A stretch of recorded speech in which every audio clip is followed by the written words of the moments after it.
Misalkan ABCD adalah persegi dengan panjang sisi 4. Lingkaran-lingkaran X, Y, dan Z dengan jari-jari sama mempunyai pusat di dalam persegi sedemikian sehingga lingkaran X menyinggung sisi AB dan AD, lingkaran Y menyinggung sisi AB dan BC, serta lingkaran Z menyinggung sisi DC, lingkaran X, dan lingkaran Y. Diketahui jari-jari lingkaran dapat menyatakan dengan N dikurang akar M, dengan M dan N adalah bilangan bulat positif. Maka nilai M adalah...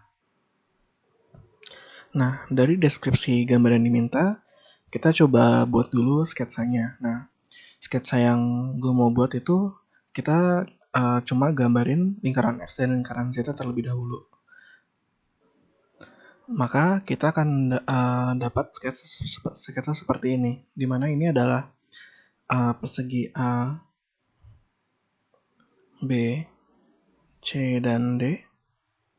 Lalu yang di atas ini adalah lingkaran X, di mana dia bersinggungan dengan sisi AB dan sisi AD. Nah, yang di bawah ini adalah lingkaran Z, di mana dia bersinggungan dengan sisi DC dan lingkaran X. Nah, di sini sengaja nggak kita gambar lingkarannya karena belum kita butuhin. Nah, tapi deskripsi lingkarannya tetap kita butuhin dalam kita nentuin di mana posisi Z ini gitu. Nah, sebelumnya ini kan persegi ABCD itu kan dia panjangnya 4. Nah, karena dia persegi maka sisi yang di sisi tinggi ini dan sisi panjangnya itu panjangnya sama kan, sama-sama 4 gitu. Nah, seperti tadi yang gue bilang, kita akan pakai deskripsi lingkaran Y untuk nentuin di mana sih sebenarnya posisi lingkaran Z ini. Nah, maksudnya adalah kan lingkaran ini dia dibilang merupakan lingkaran dengan jari-jari yang sama dengan lingkaran X juga kan. Namun dia menyinggung AB dan BC, jadi posisinya dia ada di sebelah kanan sini kan. Nah, karena dia jari-jari sama dengan lingkaran X, maka otomatis posisi vertikal titik singgung lingkaran Z dengan X dan Y itu juga sama ketinggiannya gitu. Nah, jadi karena posisinya itu sama antara titik singgung lingkaran X dan lingkaran Y, maka otomatis lingkaran Z ini sebenarnya posisi horizontalnya itu ada di tengah-tengah gitu. Jadi karena X dan Y dia jari-jarinya sama, otomatis lingkaran Z ini dia posisinya ada di tengah horizontal di persegi ini gitu. Nah, jadi kalau kita coba buat titik di sini misalkan titik E, nah maka DE itu panjangnya sama dengan EC gitu. Jadi kita coba tandain bahwa panjang DE sama dengan panjang EC gitu. Berarti kita bisa bagi 2 menjadi 2 panjangnya. Oke, sekarang kita coba kembali ke pertanyaan yang diminta bahwa di soal itu kita diminta berapa sih panjang jari-jarinya gitu. Nah, di sini dikasih clue bentuknya adalah N dikurang akar M gitu. Nah, untuk sekarang kita coba misalin dulu jari-jarinya dengan variabel R gitu. Nah, lingkaran X itu dia punya jari-jari kan kisaran di sini ya, kurang lebih. Kemudian lingkaran Z itu jari-jarinya kurang lebih ada di sini. Nah, karena di sini dia bersinggungan, maka ini sebenarnya nyambung kan. Nah, jadi kalau kita mau tarik garis, kita bisa dari titik pusat lingkaran X ke titik pusat lingkaran Z. Nah, kita buat garis hubungnya dari sini ke sini. Nah, dia akan melewati titik singgung antara lingkaran X dan lingkaran Z. Nah, garis yang menghubungkan dua titik pusat ini, karena dia dihubungkan oleh dua buah jari-jari, maka otomatis panjangnya itu adalah 2 kali jari-jari kan, atau 2R. Nah, maka bisa kita tulis di sini panjangnya adalah 2R gitu. Nah, kemudian garis yang menghubungkan dua titik pusat ini kan bisa kita tambahin dia 2 buah garis lain menjadi sebuah segitiga siku-siku kan, di mana garis ini adalah sebagai hipotenusanya. Nah, kalau kita gambarin kurang lebih akan seperti ini. Jadi dari sini kita turun ke bawah sampai kurang lebih sama dengan ketinggian dari titik pusat yang di bawah. Lalu di sini kita sambungin. Nah, kurang lebih segitiga siku-siku akan seperti ini kan, dimana dia siku-siku di bawah sini.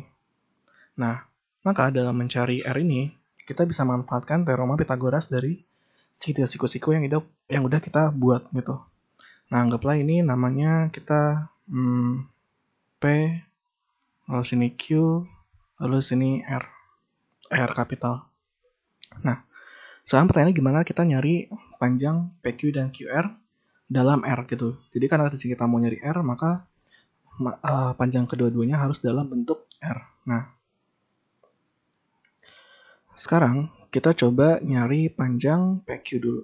Nah, jadi garis PQ itu kan dia sejajar dengan sisi AD dan BC kan. Nah, kemudian dari titik P ini kita bisa buat garis ke titik singgung antara lingkaran X dengan sisi AB kan. Yaitu di sini yang panjangnya itu adalah sebesar R. Nah, kemudian dari sisi R ini, dari titik R kapital ini, kita juga bisa tarik garis dia menuju titik singgung lingkaran Z dengan sisi DC. Itu titik E ini kan. Kalau kita tarik garis, nah ini adalah jari-jari lingkaran Z yang panjangnya adalah R juga gitu. Nah, jadi garis putus-putus ini juga bisa kita geser ke sini kan. Karena sama aja gitu. Nah, otomatis panjang PQ itu sebenarnya bisa kita ambil dari sisi AD atau BC ini kita kurang dengan 2R gitu. Nah, jadi panjang PQ bisa kita tulis sebagai 4 min 2R gitu. Jadi dia panjangnya dalam R. Nah, kalau panjang QR, garis QR ini dia sejajar dengan sisi AB dan sisi DC gitu kan. Nah, kemudian dari titik P itu kita bisa tarik garis ke titik singgung lingkaran X dengan sisi AD, yaitu di sini. Nah, ini panjangnya R juga gitu. Dan dia sejajar dengan QR. Nah, ini kalau kita tarik garis ke bawah, jadinya di sini. Nah, kalau kita perhatiin, garis putus-putus ini, kalau ditambah dengan QR, maka menghasilkan setengah dari sisi DC atau AB kan. Nah, berarti panjangnya itu sama dengan setengah dari 4, yaitu 2 gitu. Nah, karena garis putus-putus ini panjangnya R, maka QR itu adalah setengah sisi ini dikurang sama R. Nah, maka QR bisa kita tulis sebagai 2 min R gitu. Nah, maka segitiga siku-siku PQR dapat kita buat persamaan Pythagorasnya yaitu PQ kuadrat ditambah QR kuadrat sama dengan PR kuadrat gitu. Nah, kemudian kita substitusi aja masing-masing nilai PQ, QR, dan PR yang dalam R tadi ke dalam persamaan ini. Maka kita peroleh PQ itu 4 min 2R kuadrat, kemudian QR itu 2 min R kuadrat, sedangkan PR adalah 2R. Berarti 2R kuadrat. Nah, kemudian kita sekarang tinggal sederhanain aja. Nah, yang ini kita kalau kuadratin jadinya kan 16 min 4 kali min 2 dikali 2 berarti min 16 R ditambah 4R kuadrat. Kemudian yang ini kalau kita kuadratin jadinya 4 min 4R tambah R kuadrat. Sedangkan yang sini jadinya 4R kuadrat gitu. Nah, kemudian ini kan habis ya yang ada di sebelah kiri dan sebelah kanan. Nah, kita tinggal sederhana aja sisanya. Berarti yang kuadrat tinggal R kuadrat. Yang R itu ada min 16 sama min 4 jadinya min 20R. Sedangkan konstantanya ada 16 sama 4. Berarti plus 20 sama dengan 0. Nah, jadinya kan persamaan kuadrat. Nah, ini bisa kita cari nilai R-nya dengan rumus ABC atau quadratic formula. Maka R12 sama dengan min dari min 20 berarti kan 20 plus min akar B kuadrat, min 20 kuadrat berarti 400 dikurang 4 kali 1 kali 20 berarti min 80 per 2 kali 1 itu 2. Nah, berarti kita punya di sini 20 plus minus akar 320 per 2 gitu. Nah, 320 kalau kita mau sederhanain dia, jadinya itu adalah 20 plus minus 8 akar 5. Nah, ini kita bagi 2. Nah, berarti 20 kita bagi 2 jadinya 10, 8 kita bagi 2 jadinya 4 kan.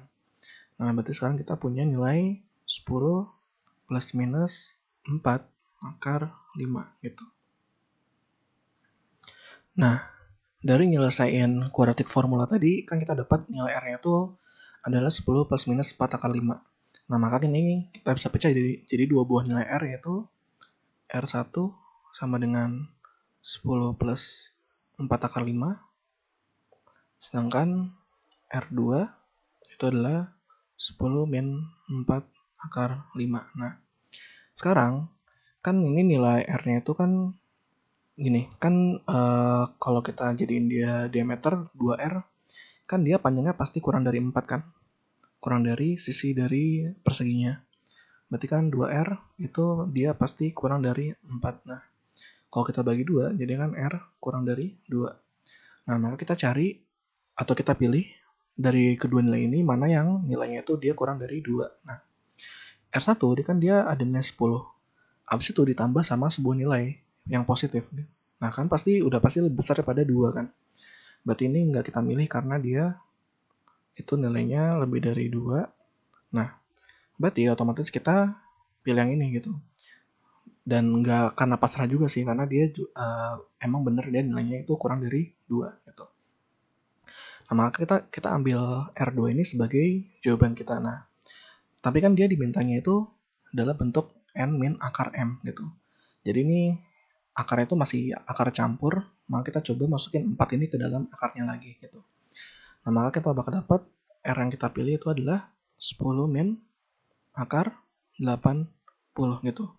Jadi 4 kita masukin akar jadinya 16 kali 5, 80. Nah, ini dia sebagai N, yang 80 sebagai M. Nah, maka nilai M adalah 80 ini gitu. Berarti sini nilai M adalah 80. Oke, kita udah dapat jawabannya. Nah, sekarang gue mau kasih lihat gambar fullnya gimana sih kalau kita gambar semua ketiga lingkaran ini gitu. Nah, jadi ini kita pindah dulu sini. Nah, kurang lebih yang gue sketsain itu hasilnya adalah seperti ini gitu. Nah, kayak gini. Jadi sini lingkaran X-nya, lalu sini lingkaran Y, dia bersinggungan dengan AB dan BC, dan di bawah ini dia lingkaran Z yang bersinggungan dengan DC, X, dan Y gitu. Nah, ini sebenarnya sengaja nggak gue tampilin di awal agar ini nggak jadi pengecoh gitu. Kenapa? Karena di sini lingkaran X dan Y itu kan berpotongan. Nah, sedangkan tidak ada keterangannya di sini bahwa dia berpotongan gitu. Jadi untuk menghindari kebingungan ini sengaja gue taruh akhir gitu. Jadi kita cukup pakai lingkaran X dan Z doang, dan kita tadi pakai deskripsi lingkaran Y untuk tahu bahwa lingkaran Z ini dia pasti di tengah-tengah persegi ini gitu. Jadi itu udah terpecahkan semua, dan ini nggak kontradiksi ya dengan soalnya, karena di soal juga nggak disebut bahwa dia nggak boleh berpotongan gitu. Jadi ini tetap valid sketsa seperti ini gitu. Nah, jadi tadi kita dapat lingkaran M adalah 80.